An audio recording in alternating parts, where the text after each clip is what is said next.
What to look for in bios when signing up for color analysis services or even viewing content. I receive this question a lot, and I'm going to try and answer this as generically as possible because I'm not salesy and what have you.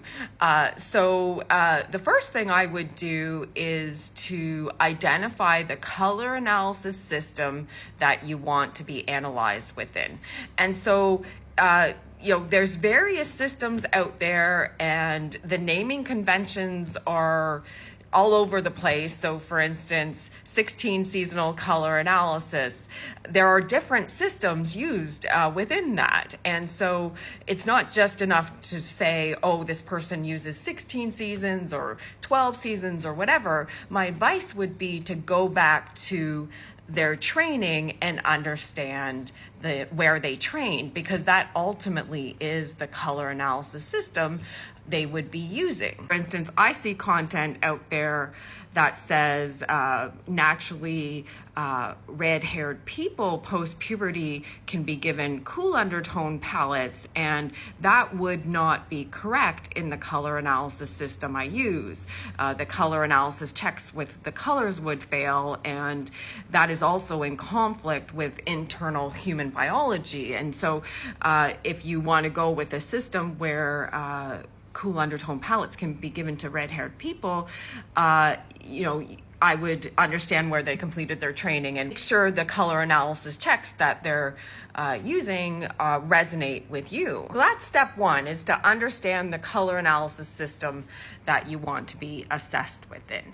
And step two would be then to identify within that system if an in-person color analysis resonates with you more or a virtual color analysis. Virtual color analysis is usually offered worldwide by professionals and has a lot of geographical flexibility, and so it can give you access to top professionals right from your home, whereas an in-person color analysis, you're usually restricted by geography and may have to be at the mercy of geographical considerations. And so that would be step two in my advice.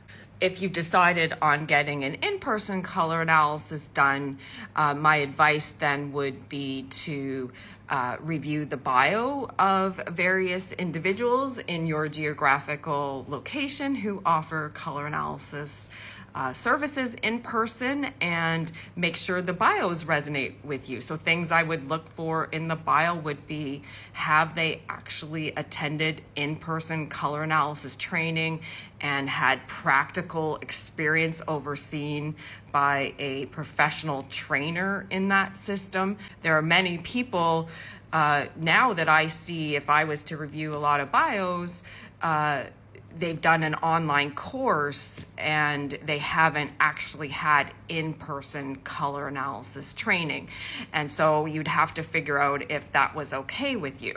And then I would gain an understanding of how many clients the person has in-person color analyzed. I relate color analysis a lot to the hair coloring field in terms of skill set. Do you want to be your hairstylist's first hair color or haircut? You'd have to sort of assess, okay, how many people have they in-person color analyzed, and is that number comfortable with me? And if none of this is in their bio, I would just ask them. Maybe you'd want to review client before and afters, testimonials, and things like that. You'd probably also want to understand, has the first set of clients color analyzed by this person been validated by the color analysis trainer of the system that they've been trained in, because it's fine and dandy going to a training program, but how do you know when you leave that training program, for instance, that the results they're giving are correct? I'm just giving my thoughts here, and so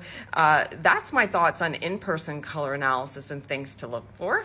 Like in-person color analysis, if you're looking for a virtual color analysis service, In the bio, you'd probably want to understand, again, the training and experience of the virtual color analysis professional.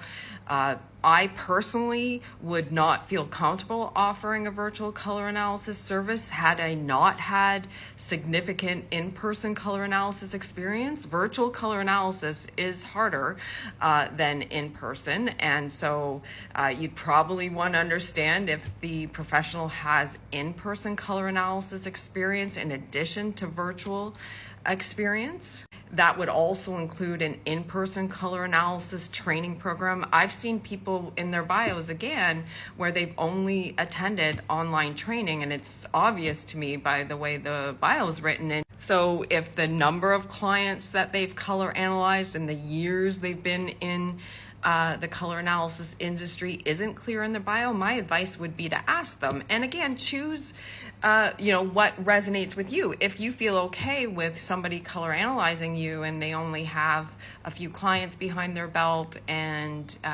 the clients have never been validated by people, and you're okay with accepting some risk and that sort of thing, you have to figure out what sort of experience and training and system that works for you. Not always, but sometimes if the pricing is lower on a color analysis professional, it may indicate that they're more junior in the industry, but that isn't always the case. It's kind of like a junior hairstylist. You would pay less to see a junior hairstylist. Just like in person with virtual, you may want to see client before and afters and just see if they resonate with you, etc. With color analysis being so popular right now and a ton of people are getting trained, you just want to make sure that you're choosing professionals with the system, training, and experience that resonates with you. In making this video, I realize it's probably time to dust off Elise's bio on my page and refresh it, but I do offer an in-person color analysis service in Toronto on my website through Elise Acosta, and she has attended in-person color analysis mastery training twice now with the International Image Institute. So the first time was her first introduction into it, and I always recommend repeating the training for continuing education, and she has done that.